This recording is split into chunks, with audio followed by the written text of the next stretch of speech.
What's happening, everybody? I hope you're all doing good today. It's time to do a little resin casting. Last week I ended up having to take off, so we're back in action and I'm pretty excited. I think that we're gonna have a little bit of fun today. I need to get on the Turner's Warehouse Ornament Challenge, so I thought, let's make some blanks today on the stream. It should be pretty fun.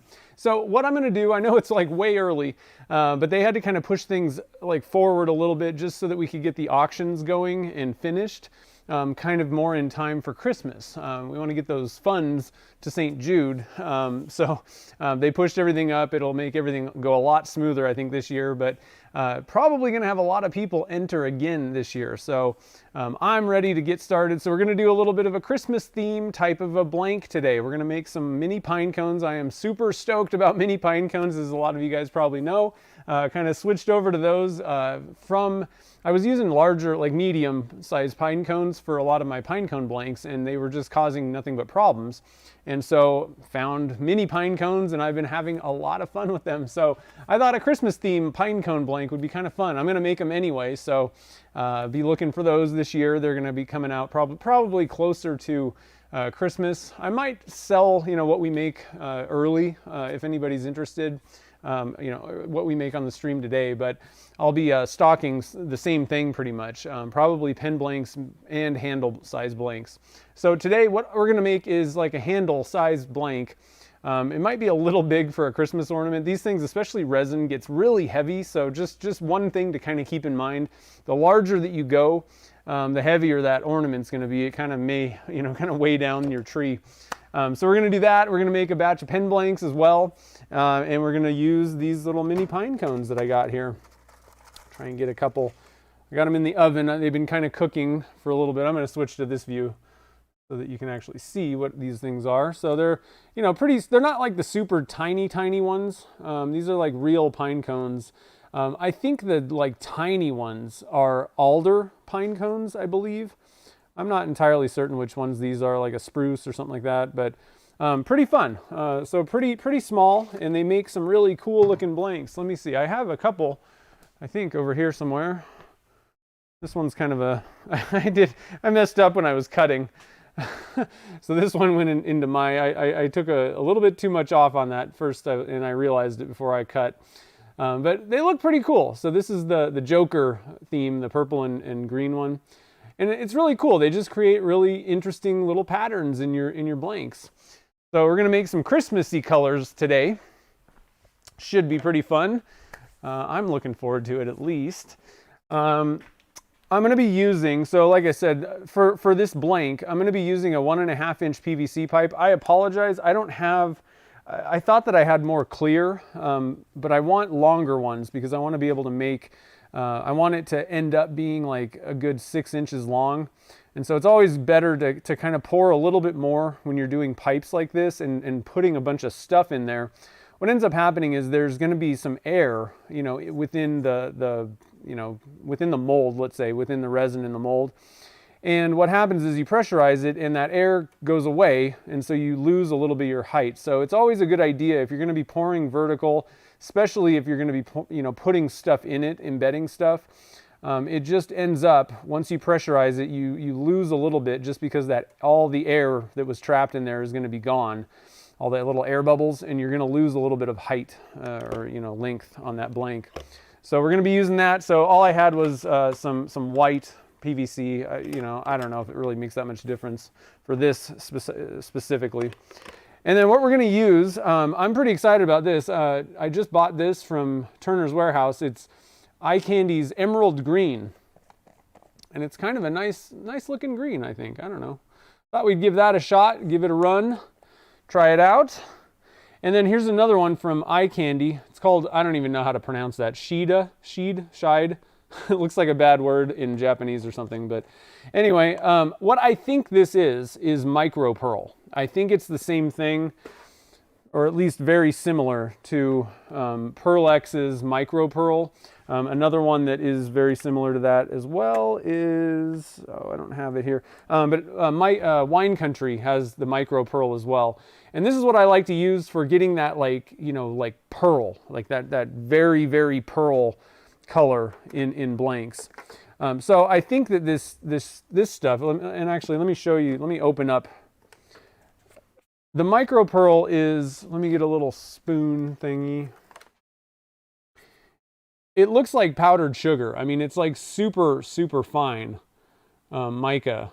So it's almost like a powder rather than like a, I don't know, than your typical, mica powder.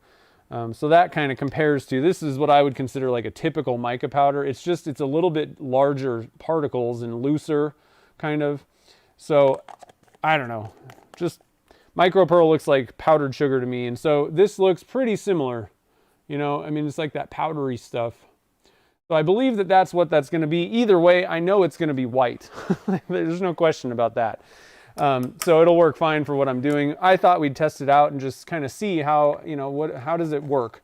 Is this exactly the same thing as the micro pearl that I've been used to using for many years from like Pearl X or Wine Country? And then last, we're going to go with, I don't have any reds from Eye Candy, so we're going to go with this wine red from P-Town. It's a pretty good one. Very similar to, if you guys use Caster's Choice, it's very similar to Blood Red. So it's a good choice for this. It is a little darker than I think I want, so I'm going to try to, it's kind of like a darker red, I would say. So I'm going to do a little bit of trying to tweak it a little bit to make it a little bit more, I don't know, that kind of Christmas red that you think of. So anyway, that's what we got going on. These are our colors. We're going to go for a couple of pipes here. And then we're also going to go for a 6 pen blank mold. So we got a few castings, couple castings that we're going to do today. Should be pretty fun. I hope you guys are excited. Don't forget, Turner's Warehouse sells these little plugs even before we even get started. These are the greatest thing on the planet. I'm so glad they came out with these things. They're flat, they're not tapered. So it makes things really, really easy when you're doing vertical casting in a pipe. And I got links to these guys at Turner's Warehouse, as well as Eye Candy and P-Town Subby. And I'll put a link in the screen here thing in the chat in a second here. All right, so pretty cool stuff. So that's the explanation. Couple other things. We got a couple of, I totally never put up Jake's sticker. He gave me 3 of them, and I said I was going to do it on one of the streams. Totally forgot about it. They've been sitting there forever. So we are going to get this on a pressure pot, and we're going to do that first so I don't forget. But I also had a couple other little things I wanted to kind of share. So I finally got the blanks that we made, I think on the last live stream, so that would have been like 2 weeks ago. Finally got those listed. I'm only doing half of them. We were kind of talking about the subscription box thing, so I actually saved half of those for subscribers, and I guess I'll kind of explain that. I'm trying to set that up, and what I'm going to need is probably like 2 or 3 people who are patient, let's say. I need to figure out how this is going to work on the website and everything, and because I think you can do this kind of thing like automatically, where it automatically charges you monthly, and so you can get set up to do a subscription box. And it's going to be, I'm going to go with the mystery blank type thing. I think that's more fun. I don't know. It works better for me. But so it's going to be kind of a mixture of a lot of the blanks that we make on the stream. The subscription boxes are going to get those exclusively. And then I'm also going to just make some extra ones. And that's why it's just difficult for me to plan, depending on how many subscription boxes there are. It's kind of hard for me to kind of plan all that stuff out ahead of time. I think it's a little bit more fun to see which ones did I get also. So I kind of like the mystery thing. So that's how it's going to go. If you are interested in being in the kind of test, being a guinea pig, just to make sure everything works, I'd rather not just put this thing up there, because you gotta install stuff on your website and hope it works kind of thing. So I think I'd like to try and just get a couple people that know that this is kind of a trial thing. We'll try it out and then see what's going on. And I'll probably throw in some extras for you guys that are the guinea pigs. So anyway, that's what's going on with those. They are available on my website. I actually forgot to get a link in the description thing for that. So let me go over and I'll get a link to it. Don't forget, guys, to sign up for my email newsletter on my website, because that goes out in the mornings. So anything that is coming up that's for sale or whatever on my website is going to be, those people, the email newsletter people, get that first. Okay, so, and some of them have already been purchased. So if you want to get the scoop, the first dibs, there's the link to those guys. So I'm going to get these out of the way. I can take them home now and start shipping them. There's only 6 available. I think at least like 3 of them are gone already. And one other thing, dealing with the ornament that we're going to be making, for the blanks that we're making today. I just wanted to kind of share this. I'm probably just going to do a video making, like turning the thing, like a regular one, and I'll explain that in the video. But one thing that's really cool, Stainless Bottle Stoppers has these little keyring eyelet thing, whatevers, that you can order from them. And it makes it kind of nice because you can use the same threads as a stopper blank, basically. Use your inserts if you want. You can, embed this into the blank. And then once the blank is turned, you got something that'll cover up that hole and give you something to hang your ornament with. So they got both the like stainless steel, type, and then they got the brass ones as well. I got one of the stainless ones too. So not a bad little thing. They're pretty cool looking. So just wanted to kind of mention that. That's how I'm going to be doing that part of the turning, how I'm going to mount it on the lathe, and how I'm going to, what I'm going to use to create the thing that you can hook a hook to. So pretty cool stuff. And then the last little bit of updates and announcements and stuff. So we pushed back the first Friday Patron Hangout because it was Labor Day weekend, and at least some people were going to be possibly like traveling and stuff. So I thought that was kind of, let's just push it back a week. Everything will probably be a lot better. I think that was, who mentioned, somebody mentioned that, and it was a really brilliant idea. Thank you might have been Gene, brought that up. So we're going to be doing that this Friday, is the Patron Hangout, and I'm super stoked about this one. So let me switch views. We are going to be casting dried flowers, guys. Probably getting a weird glare. Dried flowers. Boom. I am super stoked about this. These are little rose petal ones. And then this one, I don't even know what these things are. So that's what we're going to do. If you're not a patron already and you want to get access to that demo, plus we're also going to be doing like the second half of the Patron Hangouts are just Q&A. If you have resin casting or turning, maybe questions, pen turning, or whatever the thing may be, whatever kind of stuff, we just kind of chat for the second half. So if you want to get access to that demo as well as that, and we do that monthly, you can do that. You can get access to that over at patreon.com/nvwoodworks. So anyway, pretty cool stuff. I'm like I said, I'm really looking forward to the flower blanks thing. I kept trying to do the drying and all that stuff, the preparation by myself. And that's why I've really never messed with flowers much. I've tried it here and there. It is such a pain to dry them out. It takes quite a while depending on what type of thing you're doing. And so I actually found just dried flowers. I was like, this is brilliant. Just buy them dried and preserved already and just stick them in resin. That works a whole lot better. So it's pretty cool. There's lots of options. So I'll cover all the information where I got all the stuff and all that on the Patreon or on the Patron Hangout this Friday. So one thing I wanted to scroll up. So congratulations to Michael McEwen. Actually Michael Barr, I think I saw Michael Barr's in here, and he just retired from the Army. Although he's going to be going and getting another job. Why? Jeez, I don't know about that. I think you should just get a shop and start turning more. But anyway, so congratulations. And then I think it was Eric mentioned, somebody, where was it? I saw it, but I was kind of getting everything set up. Somebody said about the smoke, and hope the smoke's better. And the smoke is much better. It was terrible smoke for a while. Like, it was to the point where I was seriously about 2 days away from just leaving the area because I couldn't handle it. You'd go home and we got 3 air filters running in our house, and it didn't matter. The people, like, we rent out an apartment over a garage in somebody's house. Inside their house, they had filters that had like the air quality meters on them. It never dropped in their house, which is probably more sealed than our apartment is. It never dropped below 185 for air quality, which is not good. That's like the dangerous zone. It's getting up there to like, don't go outside if it's at this point.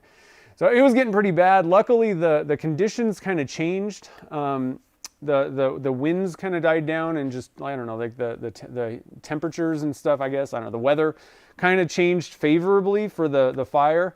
That's like, and it's like right behind where I live. Like, it was encroaching on South Lake Tahoe, the entire city, which is unfathomable. Basically, that's not something that anybody expected would happen. It was creeping up on both the ski resorts that I snowboard at, so I was like distraught, basically. Like, if they burned those down, I'm gonna be kind of pissed. Luckily, the conditions changed, and they've kind of like fought it back, so it's at least 50%, I think, contained now. But the smoke is so much better, so I appreciate you mentioning that. Man, there's so many people affected by the smoke with all these fires that it's tough. If you're downwind, like, it is bad this year. So anyway, so I appreciate that. And then let's see here. There's who was here first? I'm going to scroll up real quick. Mike McEwen was here first. Nice. And then a craftsman's imagination, and Lelia and Jim. Sweet. So welcome, everybody. And then Mutts Nuts from Maryland. How's it going? Let's see. Yeah, burn ban. I know, they got, it's crazy, man. Totally crazy. These fires are just out of control. Need some civilian employers to appreciate. Hey, I'm sure that you will not have a problem getting a job. If you need a reference, I will be glad to be like, this guy, he knows how to turn a pen. All right, so let's get this sticker on a pressure pot real quick. I don't know that I think we're just gonna go with the work area cam, so you can kind of sort of see what's going on. I don't want to have to move all the cameras.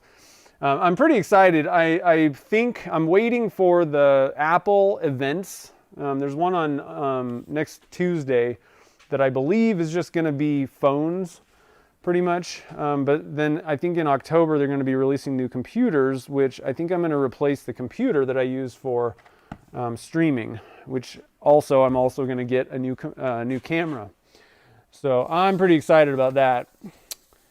I'm looking forward to that. Either way, I'm probably just going to get one of those M1 Max if nothing new comes out that I think is going to be much better. All right, so a big thank you to Jake over at Northside Custom Crafts for he sent these with those molds. Actually, we got to pull those molds out and use those again. I haven't used them for a while. I always just kind of default to my HDPE ones, but those silicone molds that he makes are fabulous. I kind of put them in a drawer and forgot for a little bit. So we'll pull those out down the road.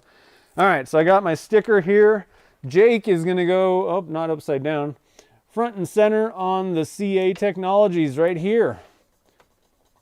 I always like to try and I was cleaning off the space with a little denatured alcohol. Anybody was curious. So big thank you to Jake. Make sure to go and subscribe to his channel. I'm going to actually go get a link while we're sitting here to Jake's channel, because Jake rocks. And he's got, if you don't know Jake Thompson and aren't seeing his videos, he's got excellent resin casting focused videos. So if you like my channel, you are going to love Jake's.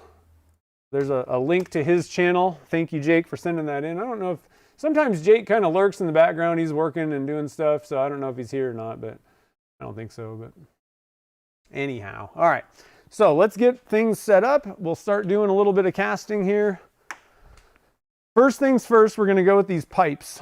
All right, so I guess we're on that camera over there for now. I'm gonna switch to the Canon.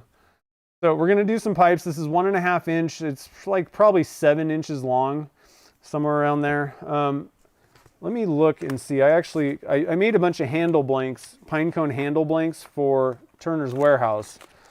So if for anybody that wants one, I don't ship from my website. Like, I don't personally ship internationally. But $250. Okay, so let me just write something down here real quick.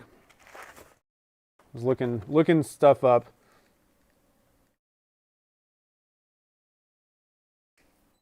Okay. If anybody wants to snag any of these Pinecone blanks that I've been making so far, I don't know how it'll work.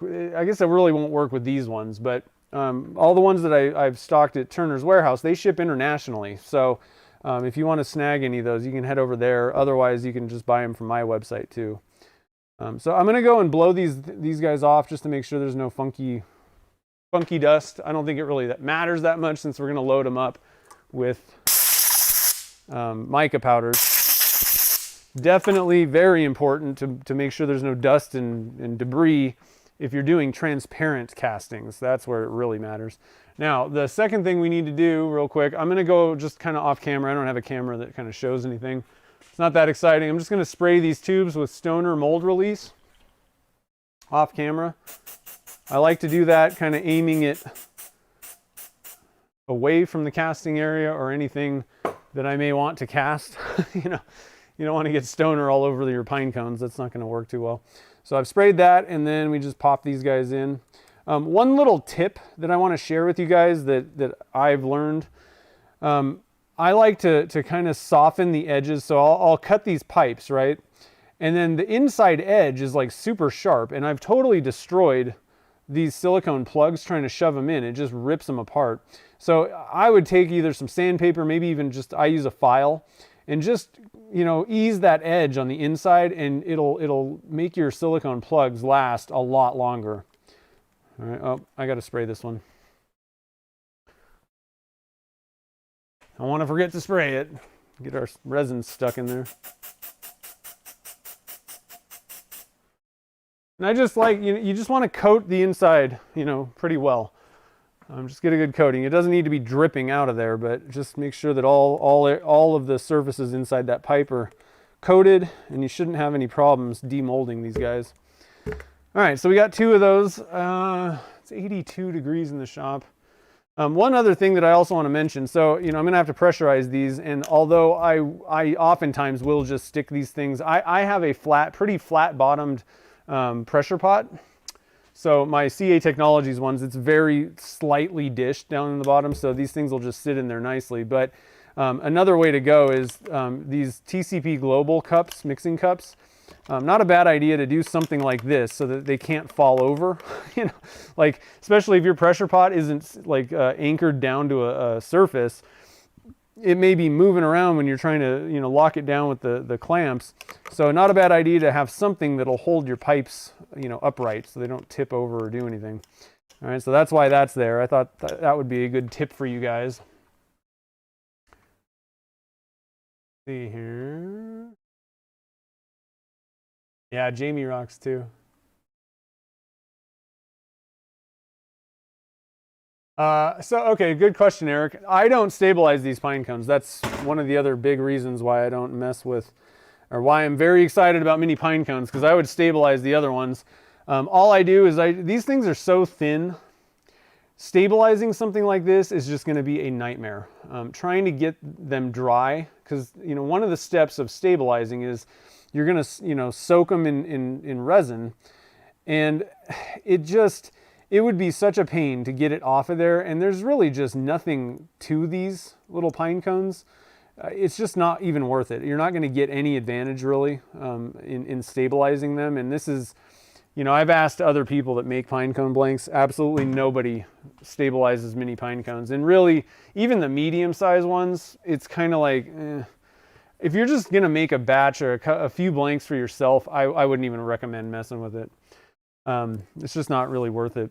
So definitely not for these. Just dry them. You want to get them in the oven probably, you know, depending on it, like if you go pick them off the ground and they're kind of wet, you're in a humid area, I'd probably leave them in the oven for like a good hour, just to make sure. And that's what I do, just to make absolute sure that there's no moisture. But, you know, I buy these from a company, and I'll just take them out of the bag, put a bunch of them in the oven before I start casting, and, you know, we're good to go. And like I said, I usually leave mine in the oven for probably about an hour or so before I cast, and everything's good. So great question. Great question.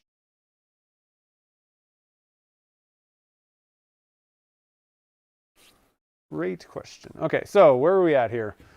We need, let's see, we need our little book. So we're going to go with, I'm going to start writing some notes. Get these guys out of the way. So we got 3 colors, and based on my previous castings that I've done with these pine cones, mini pine cones for the handle size blanks. Well, first off, what's the date? 9/8. Whew, it's already September. Well into September. So we're doing the Ornament Challenge. Christmas mini pine cone. All right, so the first thing we're doing is handle size blanks. And I'm not gonna, you know, the ornament is not gonna be a 6-inch long blank. That's not really what I'm making. It'll be more like a bottle stopper kind of length, but that way I can get, you know, I'd rather pour multiples than just one, basically. So, but I call this kind of like a handle size blank. So we're going to do some handle size ones. We're going to do 2 of them. And we're using 1.5-inch PVC pipes. You can get that anywhere. You can get the white stuff anywhere at Home Depot or, you know, wherever. I buy clear from a company called Flex PVC. I have no affiliation with them. It's an easy way to go. You can order it in any length. That's the beauty of Flex PVC. It's not cheap. I'm not going to lie. It's not cheap. But there's no other place that I know of where you can buy just, you know, a 6-inch long PVC pipe or 2, you know. Most of the place I was getting them before, you had to order 5-foot lengths of clear PVC. And so, you know, for 4-inch pipe, like, that's ridiculous. It would cost a fortune to buy a 5-foot long 4-inch pipe. You can, and they have like every size and all that kind of stuff. So flexpvc.com is a great way to go. I just didn't have any on hand. I didn't buy, you know, have the 1.5. I thought I had a whole thing to cut up. Nope. All right, so we're going to be using Slow Set Clear from Alumilite. That's a great resin to use for this type of thing, for embedding and for turning especially. So each one of these pipes, I've kind of figured out that they take about 250 grams of resin. All right, so we're going to need 500 total because we got 2 pipes, right? I'm just going to put down 500. We're going to divide it by 3 equally. Let's see, how's that going to go? We're looking at like 165 or so of each color. And so we're going to use wine red from P-Town Subby.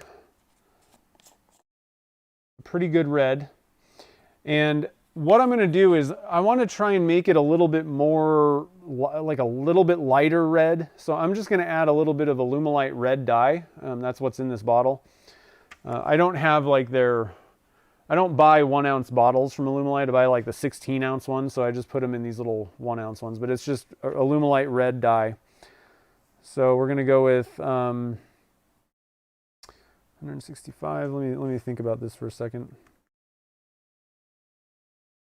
I think we're going to go with about a 1/2 teaspoon of the powder, and then I'm just going to have to kind of put in as much red as I want. So I'm just going to, in my notes, put plus red dye. And then we're going to be using emerald green from Eye Candy. I just bought this. I thought we'd give it a shot. It's a little bit kind of a minty green. You know, I don't know if it's the best green for Christmas, but it looked pretty good. I wanted to try it out and see how it looks, so we'll go with that.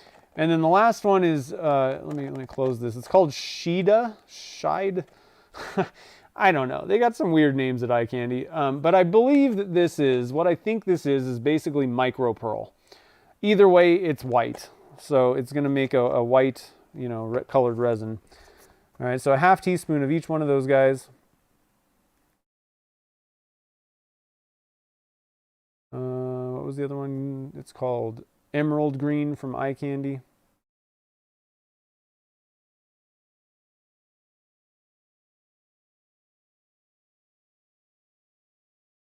And 1/2 teaspoon of Shide. I really feel like we're saying a bad word in Japanese or something.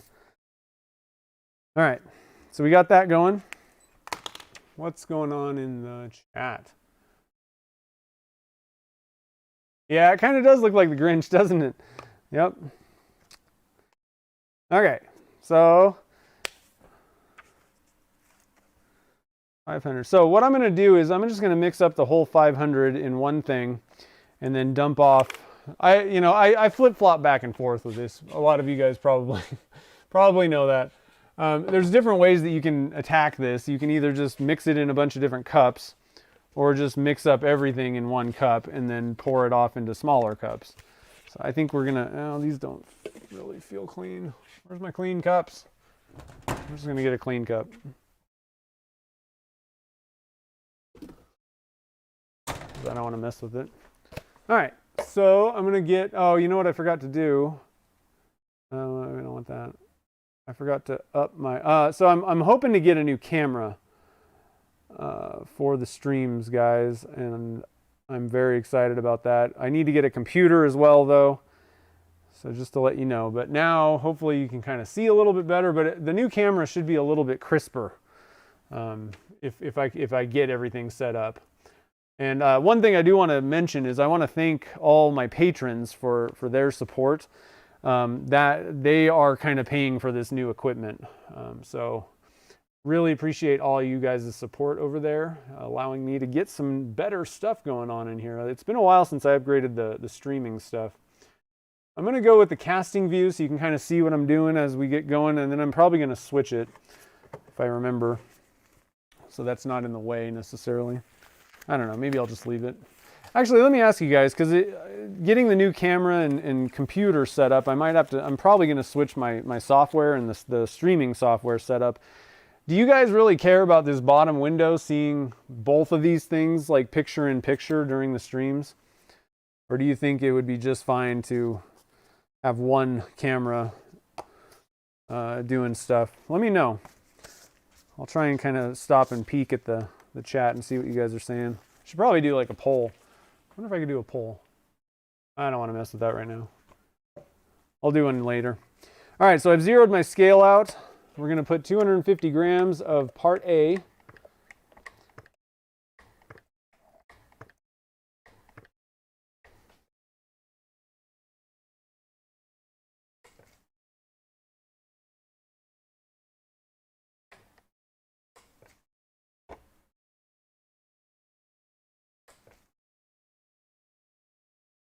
$230, 43,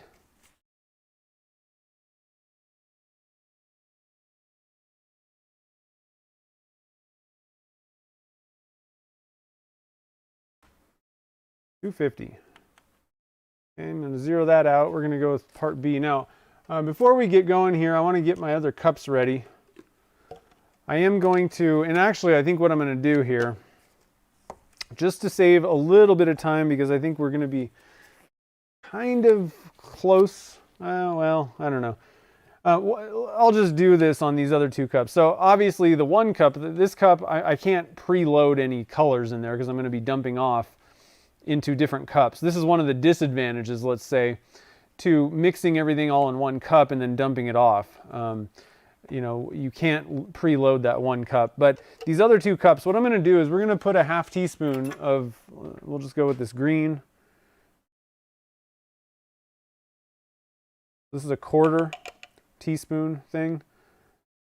I'm going to put two scoops of the green. So we're kind of like getting it in there so I don't have to mess with this stuff. Another way to go is if I was doing, you know, adding the part A and part B separately to each one of these cups, you can actually mix that into the part A, which I actually find I like that better than even just doing this. Because it, you know, you don't have to worry about stirring it at that point. You've already stirred it in, so you're kind of saving time. And again, the reason I'm mentioning this is if you're just kind of, if you think that you're not necessarily going to have enough time, or it may just be kind of close or something like that, this is a good way to go. Preload your cups or your part A at least.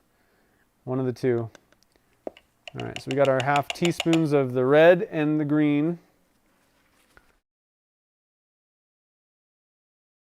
Now all I got to do is just add the white. That's easy. I am going to have to add that dye as well. Hopefully I won't forget that. All right, so I've zeroed my scale out with our part. Let's add our part B real quick here.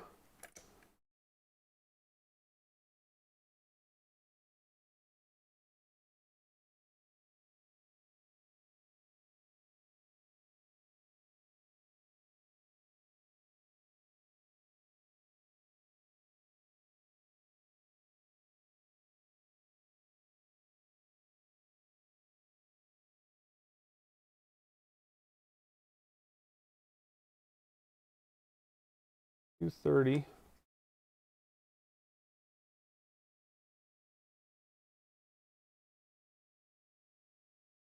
$244.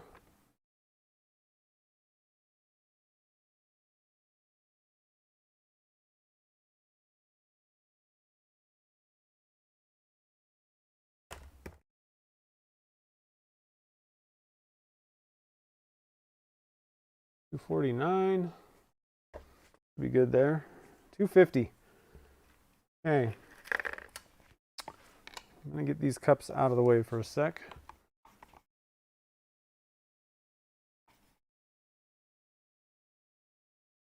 Gotta see the start of the show. Yeah.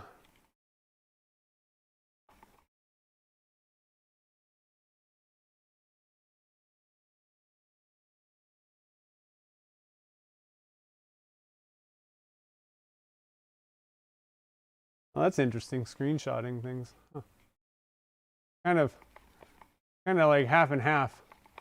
No pumpkin spice colors. Not yet. Soon.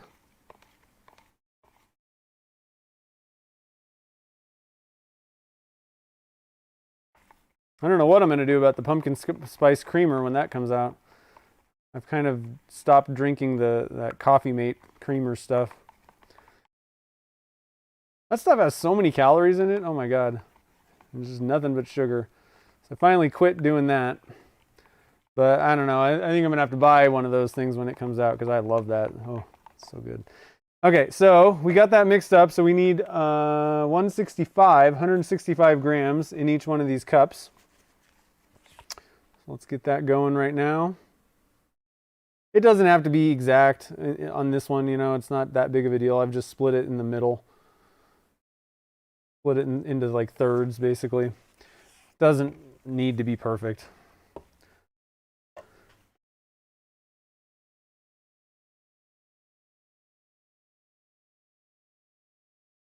You could do it by you know, just looking at it, possibly even. Whatever. Okay, so we got our cups ready.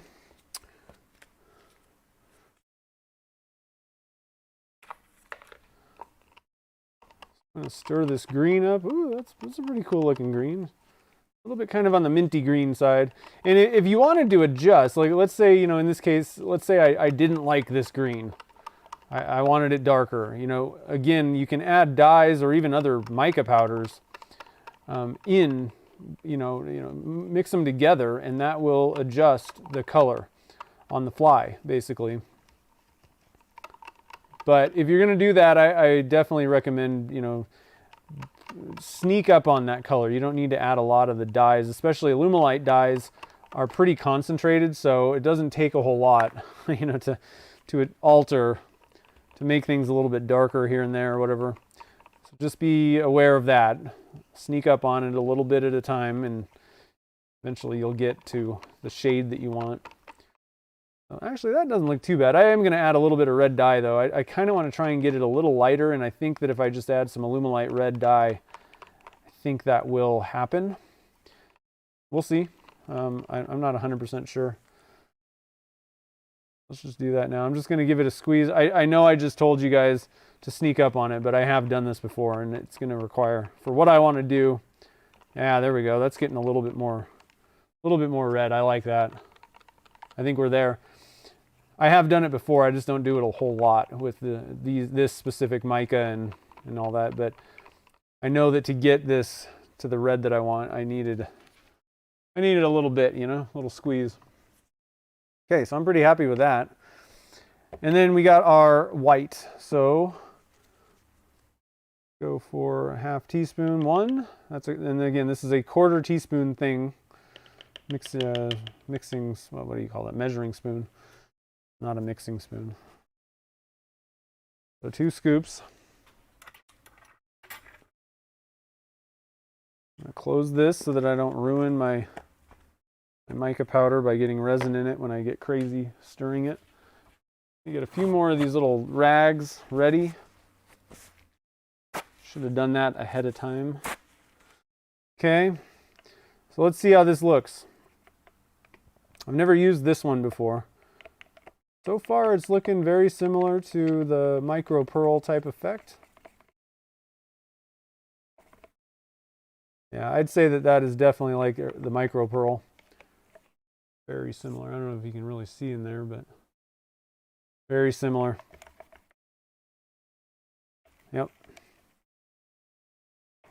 My suspicions are confirmed. Sheeta is micro pearl. Okay, so next step, and I should have done this before we started mixing the resin also. Again, these have been in the oven for a while. We need to load up our tubes. I like to preload these. The resin has plenty of room to kind of flow around the little pine cones and all that, so you're not worried about trapping a bunch of like air pockets and all that stuff. In some cases, I would actually push things down into the resin if I was embedding it, but lots of space for the resin to flow.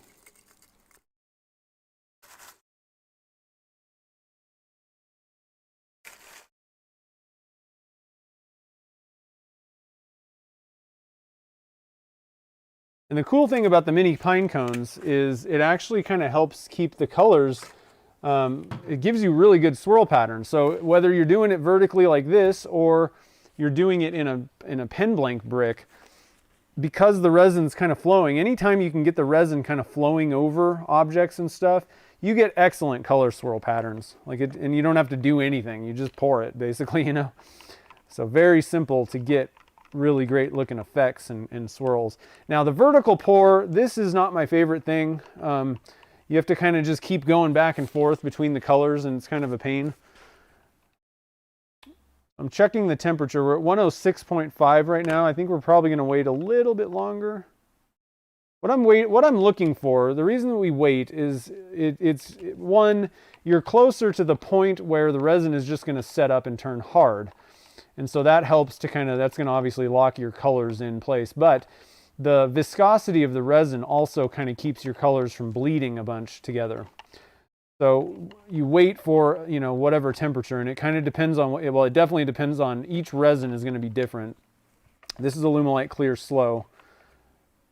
And so I usually wait somewhere between, in the summer, it's usually a higher temperature because the resin starts thinner viscosity because it's a higher temperature in the shop.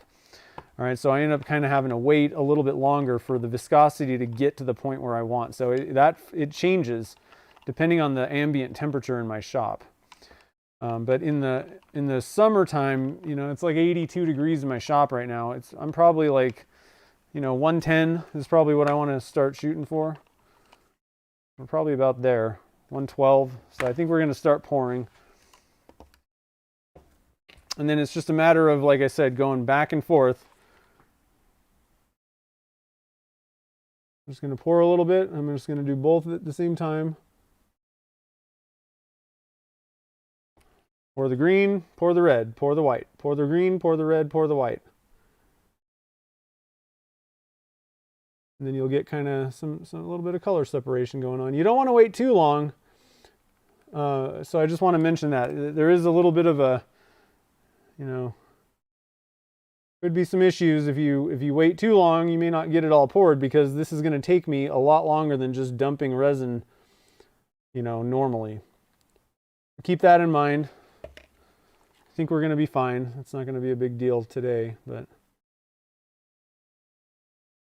always start, you know, if you're doing something for the first time, I would recommend pour a little bit on the earlier side the first time, and if it bleeds, then wait a little bit longer, but always do kind of testing, experiment. Don't just jump in, because a little bit of color bleed is a lot better than the resin totally setting up before you get it in the pressure pot. That's not good. You don't want that.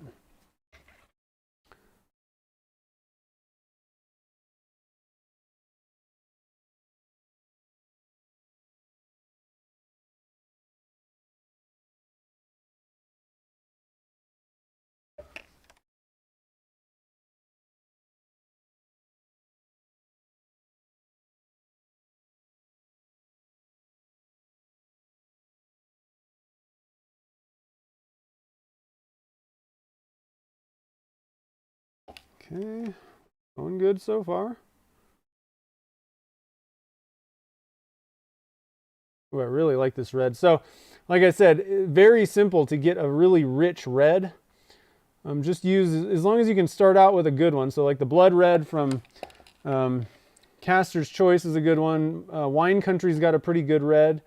I think it's called Merlot. That's a good starting red for a nice, you know, this kind of thing.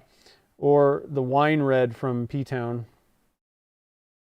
Any one of those is a good starting point.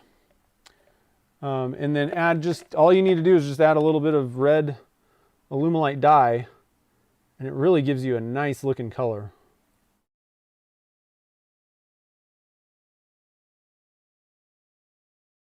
Glad I didn't wait any longer, I'll tell you that right now. Stuff's getting thick. Not that bad yet. I'm not even worried. But a little bit thick.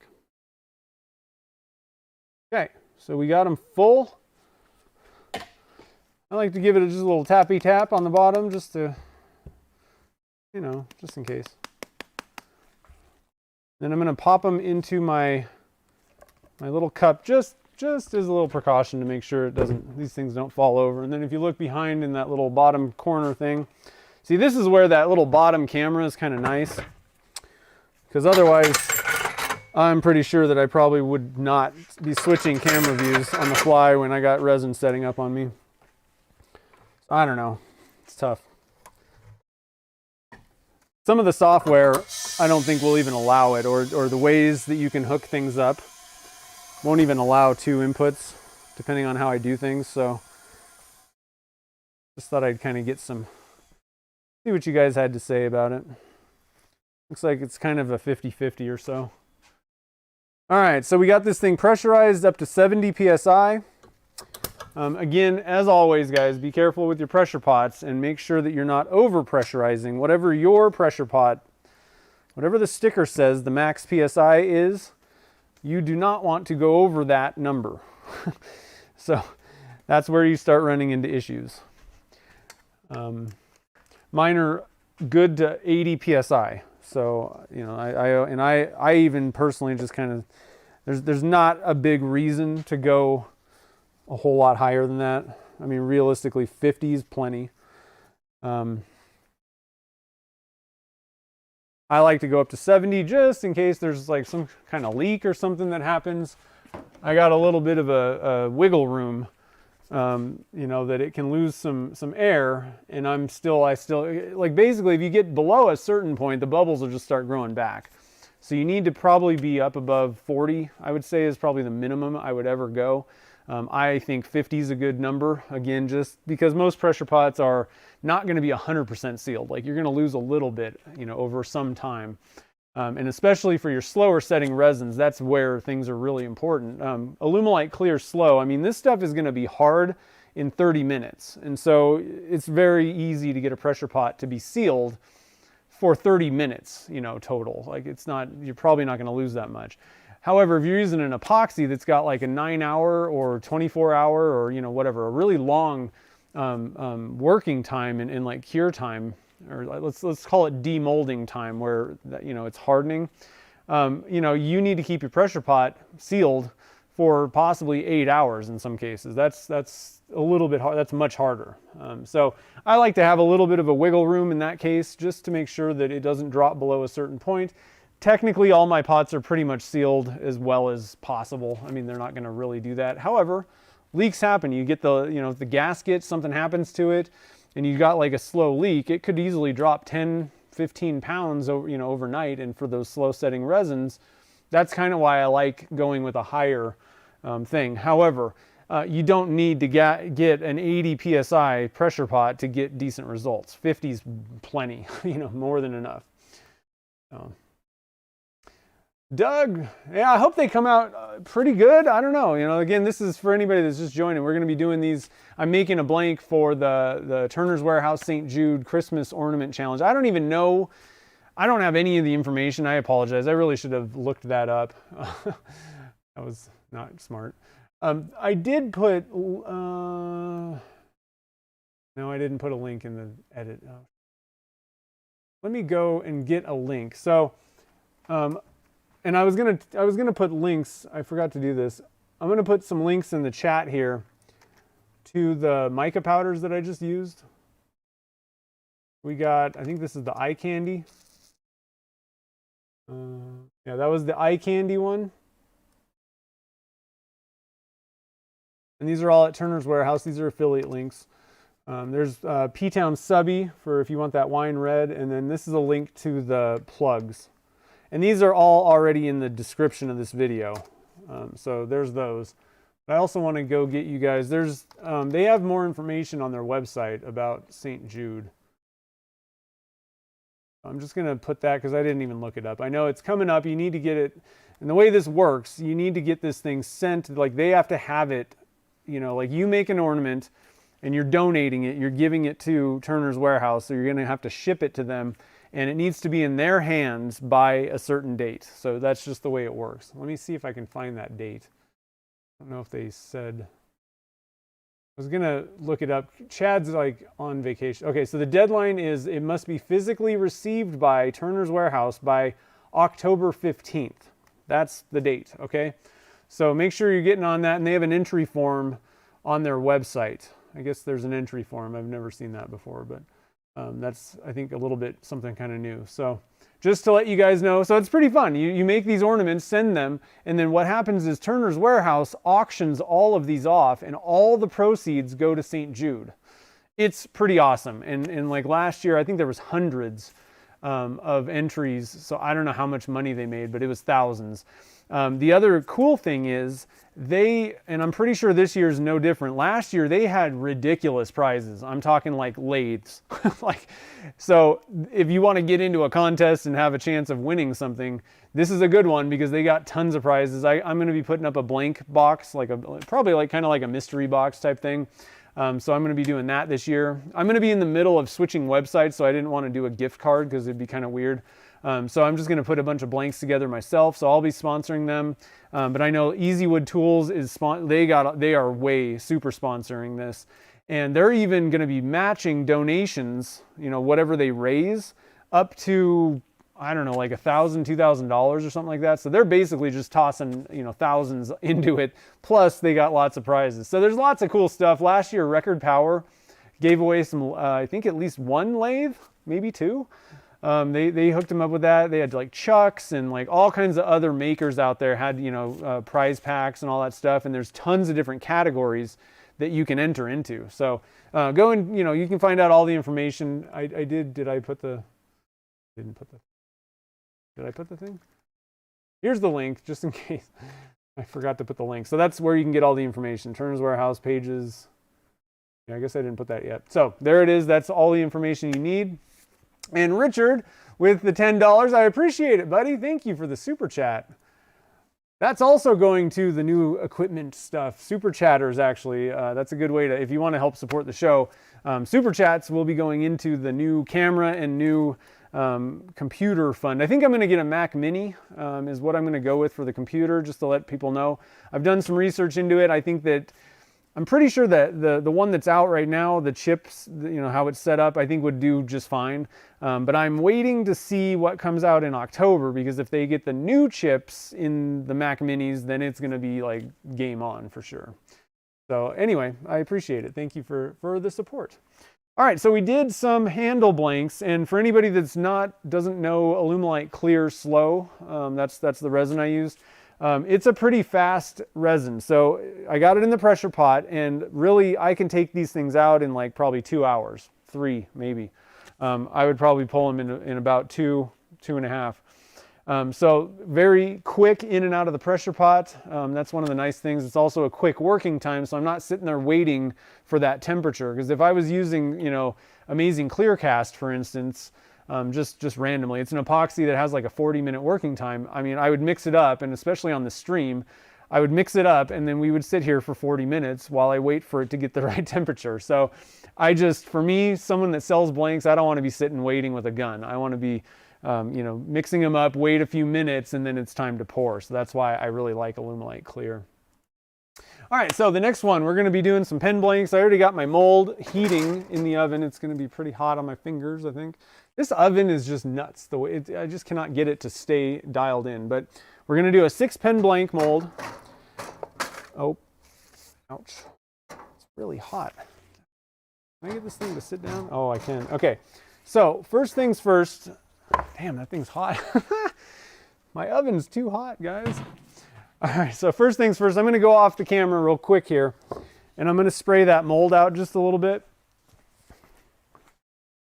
Spray it with the mold release real quick. Just a little quick dusting, just to make it, basically I just give it a quick coating, and this is an HDPE mold, and basically when this thing's cured, I can just flip it over and pop it out. Like it'll just fall out.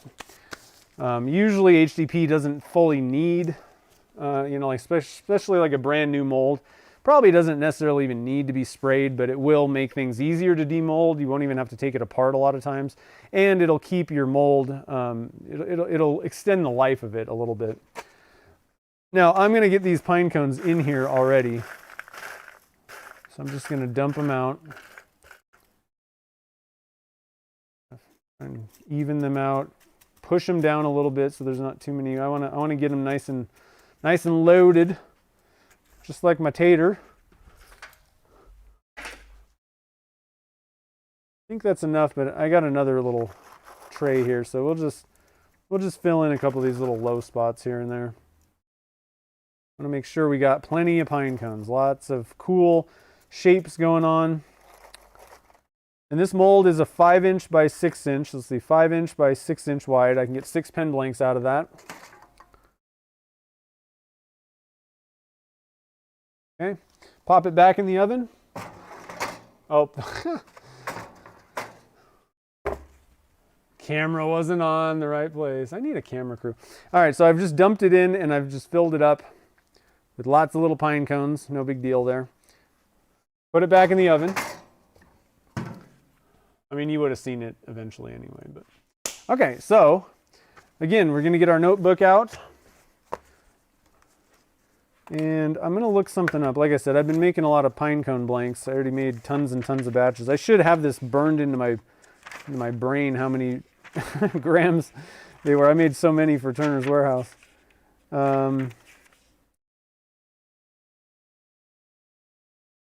Oh, I guess I did full. Okay, so we're gonna go with 540 grams. So number 2. We're doing pen blanks. I don't know. There's resin all over the place, so that's why I'm kind of down here.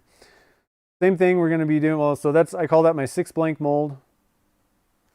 And we're gonna be using slow set clear again. And 540 grams.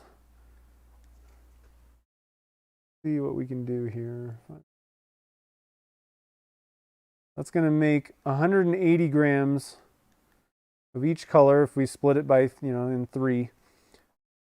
And then same thing again. We're just going with the wine red.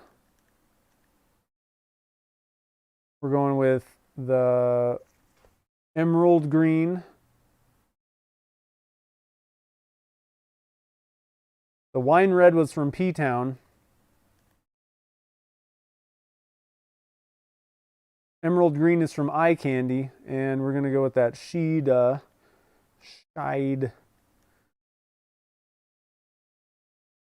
from Eye Candy again. And 180, 90.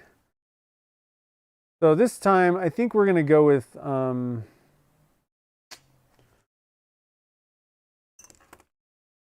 sticking my fingers in the resin here. I don't want to get the resin, sticky resin all over my book, my notebook thing. Let me just look at some of my notes from the other pine cones. Let's see here.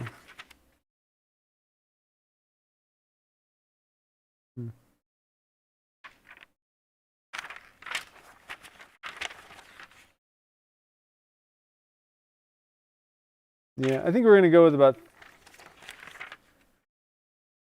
Hold on a minute.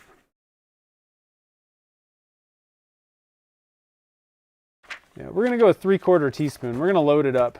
For pen blanks, for something like pen blanks where, you're going to be turning down, like, so you're drilling out the center of the blank. It's only 3/4 inch to start with.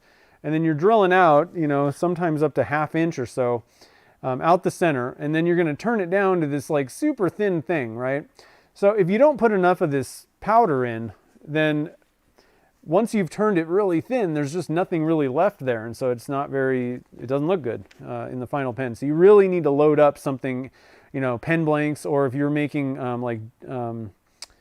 I don't know, like jewelry, keychains, and something, anything where it's going to end up really thin, you're going to want to put a little bit more in, as compared to something like a handle, where, or like a, you know, wine stopper type deal, where you're really not cutting out the middle. Like, it's going to have some thickness to it, and so, you know, with being like 1 inch or so, you know, diameter thick, you don't need as much powder for that effect to really work, because there's like powder behind powder, you know, in that.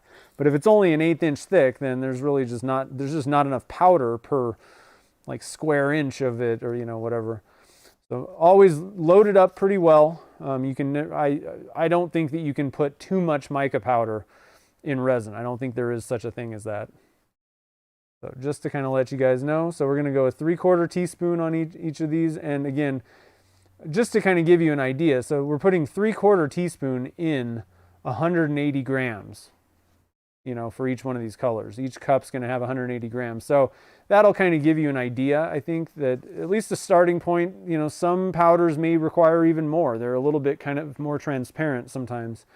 Some of them, you know, maybe you only need 1/4 teaspoon in 180 grams. But, you know, somewhere in that neighborhood is probably where you're going to want to start out.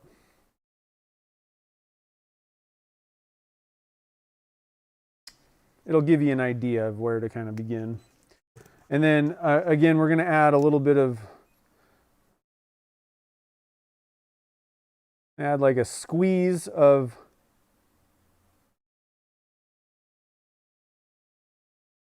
red, Alumilite red dye. Okay. We got everything ready here. Get my gun over there, get our little colors over here. Let me get some more towels here ready. Oh, I missed. All right, have a good one, Doug. I probably missed you. Have a good one. Take it easy.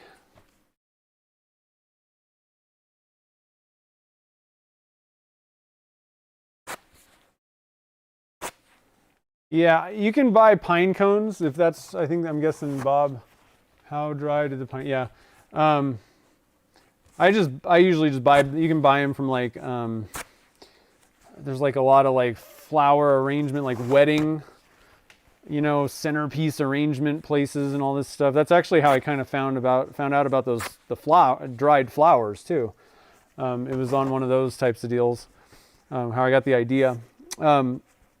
And so I just buy bags of them from them, because I just don't have time to go out and find the specific ones. Like, the nice thing about buying them from someone else is you can find like a specific one and just keep buying them. And so if you're doing like something like for what I do, it's nice to be able to just have the same species of pine cone, so you know what to expect every time. So you just buy that, and I just pop them in the oven for like an hour or so, and that you should be good. I mean, depending on how many there are, but they're so thin, like the material, you know, I mean, there's nothing to the little mini pine cone ones like this. There's just not a lot of material. So you put it in there for a good hour, and I mean, it's going to be pretty well dried out, I think, in most cases. If you're in a really humid area and you think that the pine cones have a lot of moisture in them, maybe you might want to go a little bit longer, maybe, you know, but I think an hour with these little tiny things in almost any condition is most likely going to be fine. All right, so let's do it the other way this time, where I'm going to have 3 cups. We're going to put 180 grams in, but we're going to mix them all up separately, just to kind of give you another idea of how you can do things. And we'll even do we can mix in the part A. Now, I will say, if you're going to mix in color, so you put part A in your cup, you know, and then I'm going to put my colors in each one, mix that in. The problem with that is then you don't have any visual cue whatsoever to know when your resin has been fully stirred up. All right, so for beginners, I usually recommend not doing super complicated stuff, you know, number one, but it's better for you to get used to add your part A, then add your part B in the same cup, mix it up, and be able to see what's going on in that cup with just clear, you know, nothing in the resin. Once you've gotten kind of an idea of, you kind of know about how long it takes to stir typically, and you've gotten some experience, then you can start putting your color in, and you shouldn't run into any issues. But I think if you're just starting out, don't mess around with putting color in your cups and doing these, you know, complicated things where it's just better to kind of see what's going on in there, you know what I mean? So that's what I always recommend people do. All right, so that's sticky. This is why I don't like getting my thing all sticky, because then everything gets sticky.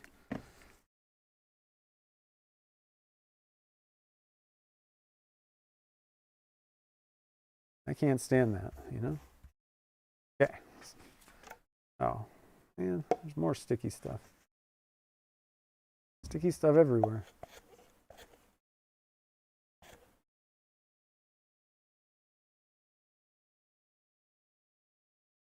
Okay, I'm okay. I'm just a little OCD about the sticky. All right, so zero that out. We're gonna add 90 grams of part A to each one of these cups. Just to start out here. Okay, we got 90. Always good to zero every time you put a new thing on there, zero it out. Even if you think it's the same cup, you know, these are all the same exact cups, but you'd be surprised at how much they differ, you know, in weight, cup to cup.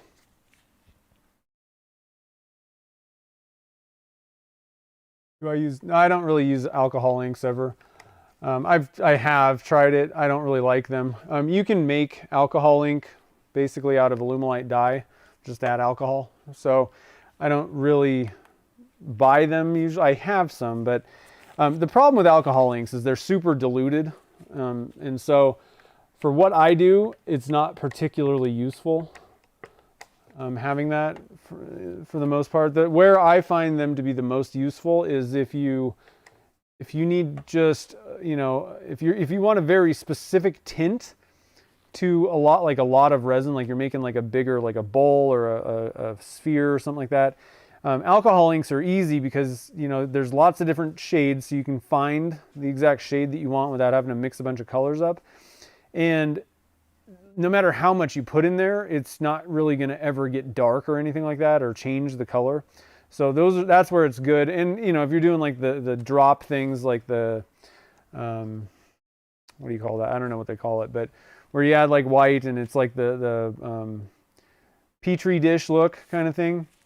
That's pretty cool, but I never got that. You got to kind of practice that, and I just didn't really find it particularly useful. So I use Alumilite dyes for what I do. Either those or the Divine pigments. Divine is these are opaque in the bottle, and then most of the Alumilite ones are transparent. All right, so next step, we're going to add 3/4 teaspoon of all these powders. So again, I got my 1/4 teaspoon jobber. Put 3 scoops.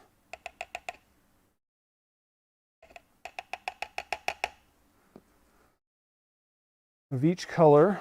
I don't know, I'm kind of digging this this emerald green. It's totally different than the emerald green from Caster's Choice. That is one of my favoriteest colors ever. And I would say that if you want out the box, emerald green from Caster's Choice is probably one of the greatest Christmas green colors you can get. It's a really good green.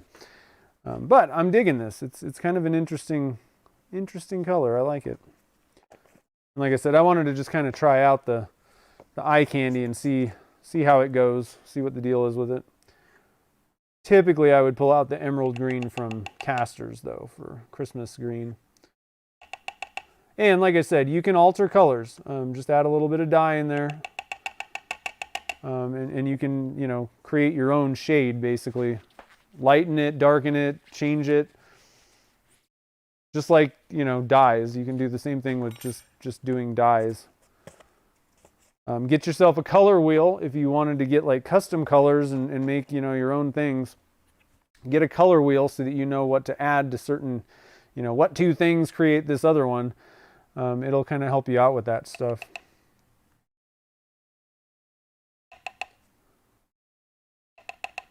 All right, so 3/4 teaspoon of that. So what we're doing is, again, this is like for a scenario where you're a little worried. Like if I was doing like a 10 color pour for pen blanks or some craziness like that, I would definitely be preloading my cups and stirring it in and doing it this way. Putting part A in every single separate cup. I know it takes longer because you got to, you know, measure out part B on every single one. And the other disadvantage is the first cup is going to heat up, you know, faster than the last cup that you add the part B to. However, still, I think it's a better way to go, getting your colors all preloaded in there. If you need to save time, that's what this is for. And so this is kind of how I would do this type of thing. Again, all we've done is put part A in. So you know, it's not like the resin's not setting up on us or anything right now. You can make sure that you get everything nice and mixed in. You don't have to rush this part. There's nothing, the clock ain't ticking basically.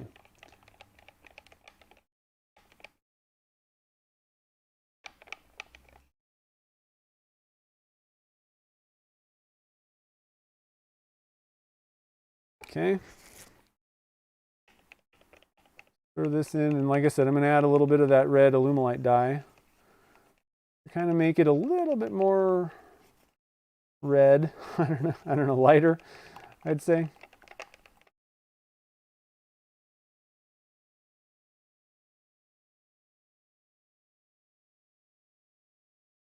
I'm just going to kind of give it a squeeze or so. Oh yeah. Oh, I just love it. Just lightens it just enough. Just kind of gives it a little bit of a cheerier, brighter color. Let me know if you guys like that. If you guys try that at home and you like that how it looks, let me know. You know, hit me up on Instagram or wherever.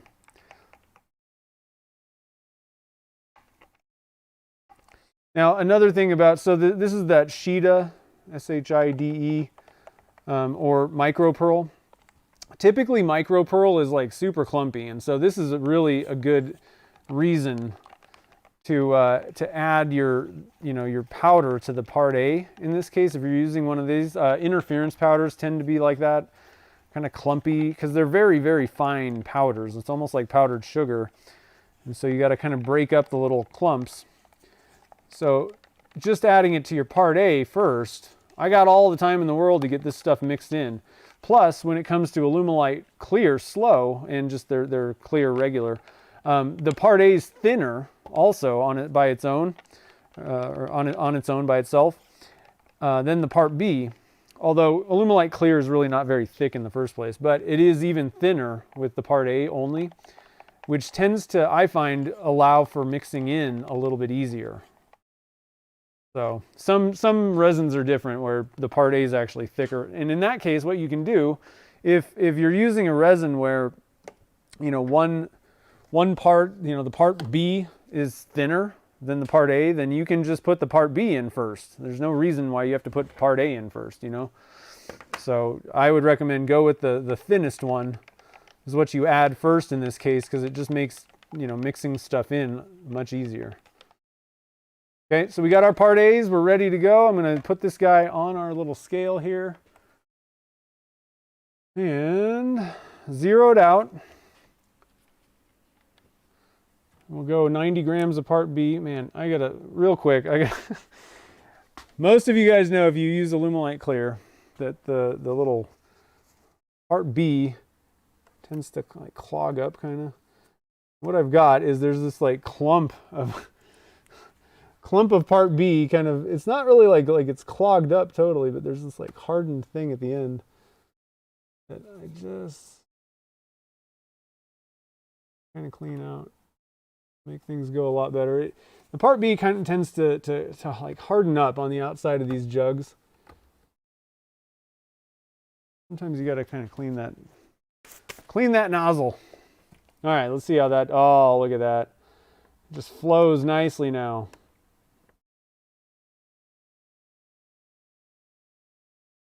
All right, where are we at here? 83. So Wednesday nights is go out to eat night for us, and I don't know where to go. Gotta pick something. I'm looking forward to it though. Zero this guy out, we'll put 90 in here.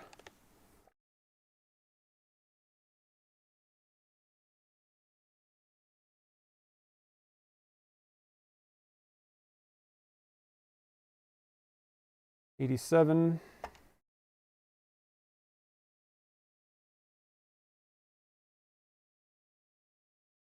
There we go, 90. Zero this guy out. Christmassy colors. I know it's very, very early for Christmas, but we got to get these guys done by, like Turner's Warehouse has to have your ornament by the 15th of October.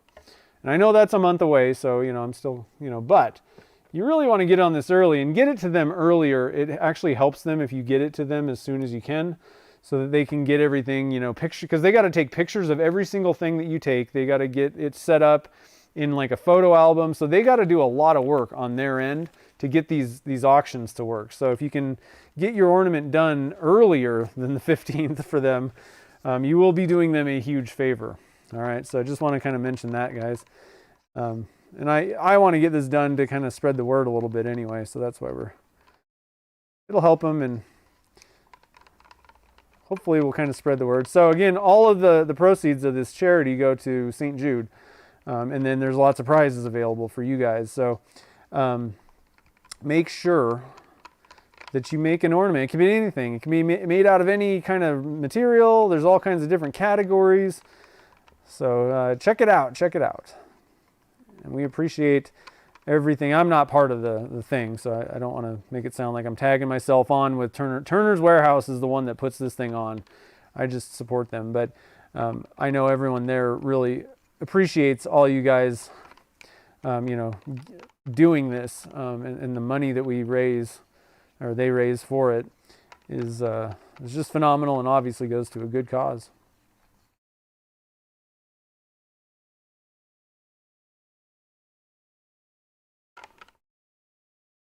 I don't know. I really like that green. I was saying it's not so Christmassy, but it actually kind of really is. It's a very good color. I like it.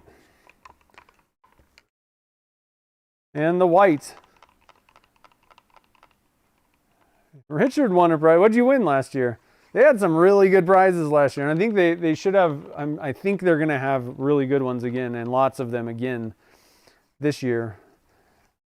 People just kind of, the other thing about it is, like, because, you know, they've been kind of announcing, you know, who the sponsors are and all that stuff. Like I haven't even, I told Chad that I wanted to be in, so they don't even know. There's people contacting them to give prizes, like, probably daily.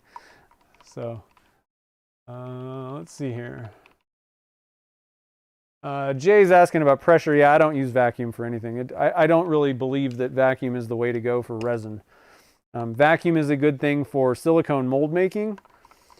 I use it for that and for wood stabilizing, but I think it is the wrong choice for resin because it doesn't work immediately. It takes lots of time, and so most resins are going to start setting up before you've actually pulled the bubbles out, so it's useless. Whereas pressure collapses the bubbles immediately, and you can just move on.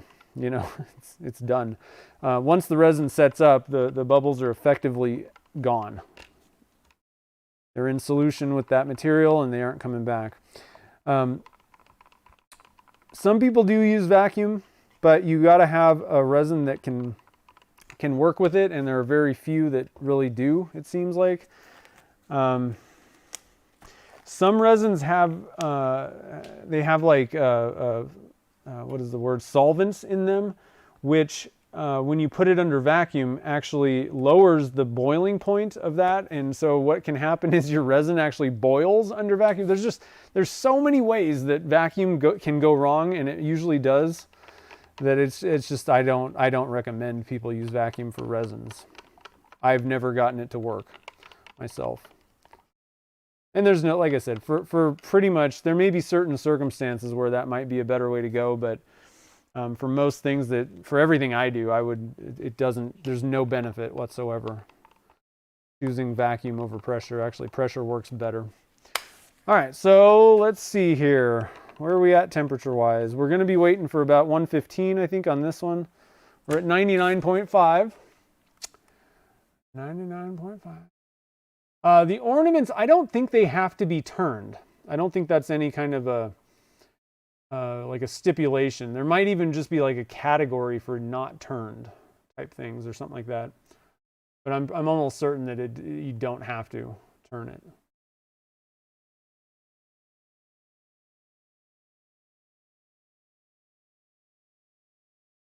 Let's see. Okay, so I didn't miss any. Lance is here. What's up? Running a little late. Yeah, but you still caught a good one. If you want to go back and watch the first part, we did like a handle size 1.5-inch pipe.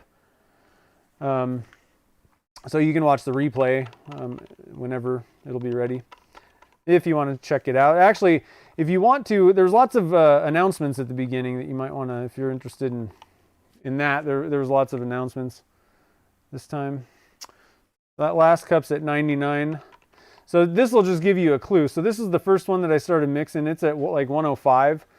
This is the last cup that I was mixing that we added the part B, and it's at 100. Okay.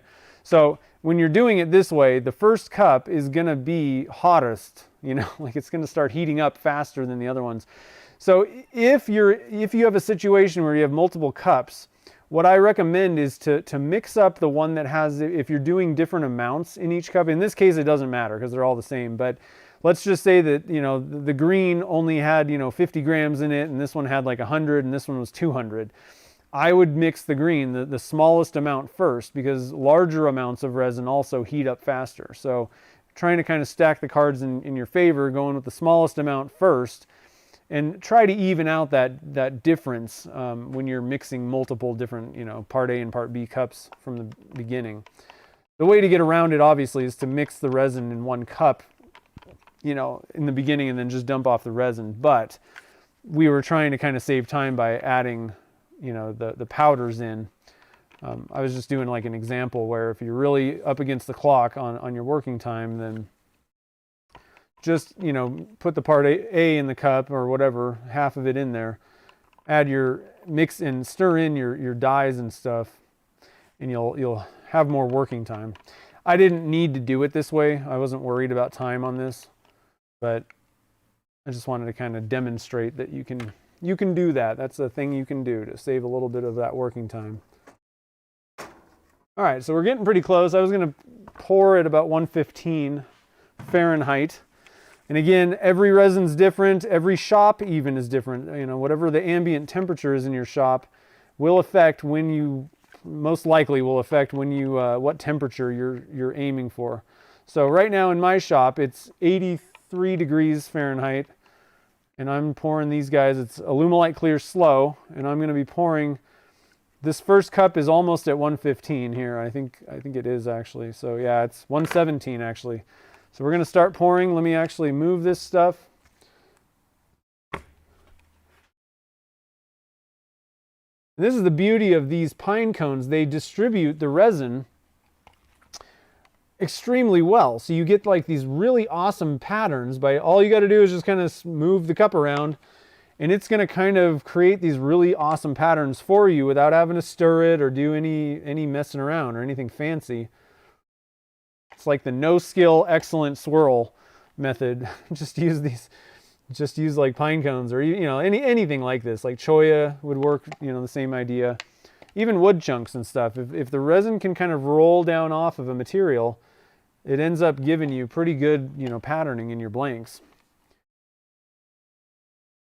Or like color distribution, let's say. I don't know. You guys know what I mean.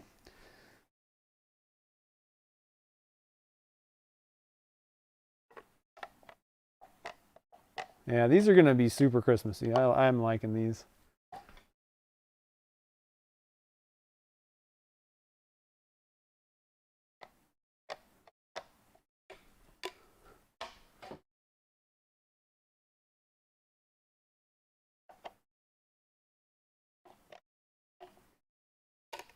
And that's all you got. That's all you got to do. Huh? We got a little bit of Christmas in there, I think. I'm going to pop this in the pressure pot. Nice.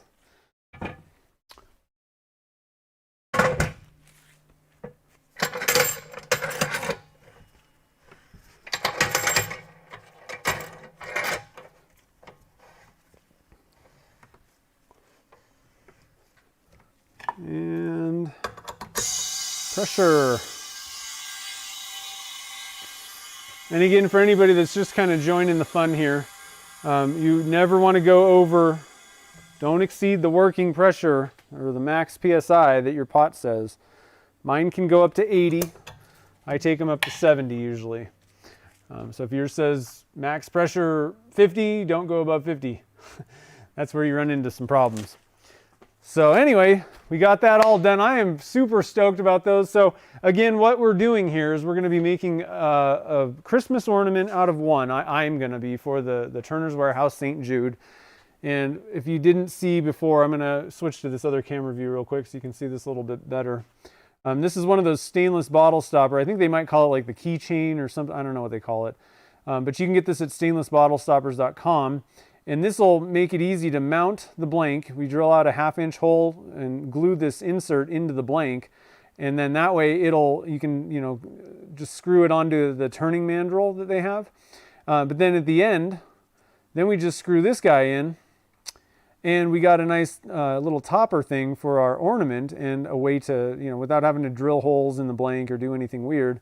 We got some nice, a little bit of bling to close that hole up that we were using to mount it on the lathe, but also to make it look pretty and easy to hang stuff. So that's what we got going on there. I'm going to be, let's see. So I think what I'm going to do is I'm going to probably list these first batch of blanks because I didn't need all of them. We made like the 6-inch long handles. I'm probably only going to take, like a stopper out of that type thing. So there's probably going to be a couple stoppers and I'll probably just leave the one handle full. Probably list those on my website, and then definitely the pen blanks for sure. So we'll have to kind of see what I do with the handle size blanks, but definitely I'll list the pen blanks probably next week out of this batch if anybody wants to grab them. But I also am going to be doing these. I'll probably keep those inventoried until the end of till Christmas basically is probably what I'm thinking about doing. So that'll be kind of a new blank that'll be out there, but be looking for that next week. Let's see. And then Patreon Hangout this Friday. If you're a patron, make sure to put it on your calendar, 3:00 p.m. We are doing flower blanks. It's so exciting. I'm so excited about this. So we got some dried flowers. Let me switch to this view.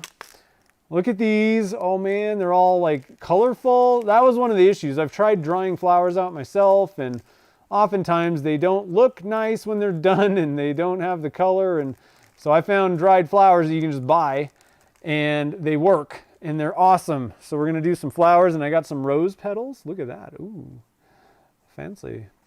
So we're going to be doing a little bit of that on Friday for the demo, and we'll make some blanks for the demo. So and then the second half of that, again, bring your questions if you guys have any resin casting type of questions.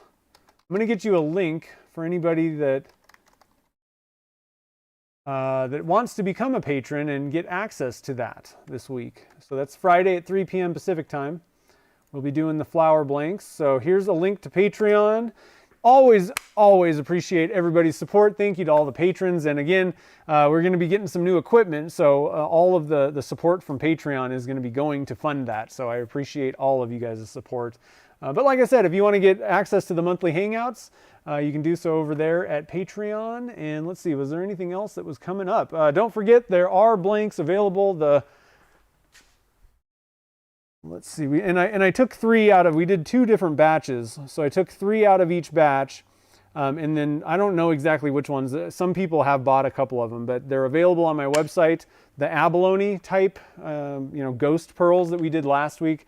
There's 6 of them available. I know a few of them are gone, but I'm going to get a link here, and I got to remember to put a link in the show notes. But here's a link to those if anybody's interested in that. They're available on the website. And I didn't see earlier, if any of you guys are interested in being guinea pigs, I'm going to probably pick 2 or 3 people to be guinea pigs who are interested in the mystery box blanks, like the subscription type thing. I'm going to start doing that, but I need a little bit of testing before I make it like fully, you know, like open to whoever or however many we're going to do. I just want to do a little testing to make sure that the system that I set up works. And I don't know exactly when that's going to happen. I guess actually probably pretty soon I can get it set up. But if anybody is interested in doing that, let me know. The one drawback is you're going to have to be in the US to do that. I'm not going to, well, yeah, I'm just going to say you have to be in the US to do the mystery box thing. So let me know. You can shoot me a message, you know, or email or whatever if you're interested. I'm going to kind of wait around a few seconds here and just see if anyone says that they were interested. I don't know. I didn't see anybody mention that earlier, but I wasn't really paying attention, so I apologize. I'll kind of hang out here, but we're going to do some mystery blanks. So the second half of all those blanks that we made on the last live stream, those are going to be up for grabs in the mystery box. Your wife says you're a pig sometimes. Oh no. I will say hi to Gretchen. Thanks. The things that I missed today. Did anybody mention that?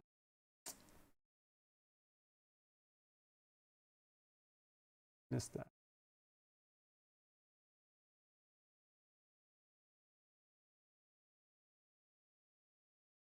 Steve's nervous for me. I didn't see that. Jim's interested. Okay. I will, let's see.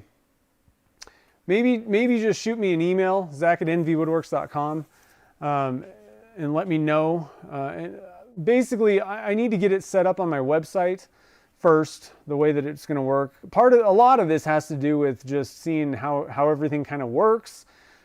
Just in general, you know, for me, you know, making the blanks and maybe getting some feedback on you know, what comes in the box, maybe, I don't know. But a lot of it has to do with just the stupid website interface thing to make sure that that thing's working and it charges correctly and all that kind of stuff. So I appreciate it. Ah, John sent a message. Nice. Okay, cool. All right, cool. Jean's interested too. Okay.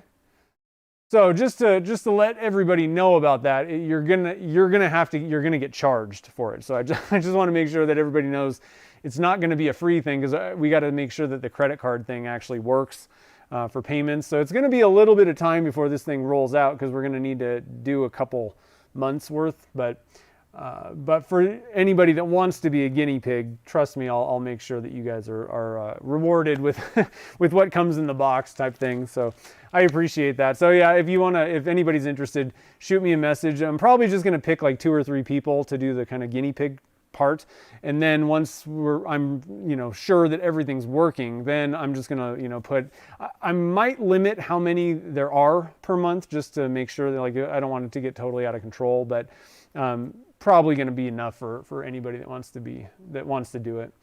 So anyway, guys, I hope you enjoyed the stream tonight. I will post, I'm going to keep doing the shorts on YouTube when I demold these, which will probably be, see, the problem is we do this stream on Wednesday, right? And then Thursday is my day off. So I don't even come to the shop because it's 30 miles away. So I'll probably post, you know, pulling these guys out and what they look like on maybe Friday or Saturday, and then I'll probably get them cut, and then Sunday probably post the pictures of the pen blanks being cut up.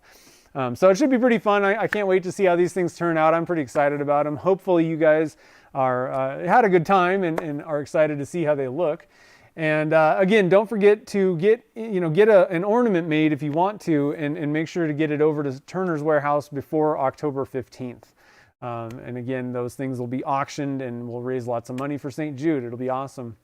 So anyway, guys, we'll be back in action on Wednesday for the free streams, the normal ones. And then again, patrons, Friday at 3 p.m. Pacific time. We're going to do some flowers. It's going to be awesome. So I will see you guys all then. Thank you again for joining the fun. And again, a big thank you to all the patrons and everybody that supports the show through the super chats and all that kind of stuff. Really appreciate it. And hopefully we'll be getting some new equipment and upgrade the streams even more soon. So anyway, have a great night, guys, and I'll see you on the next stream.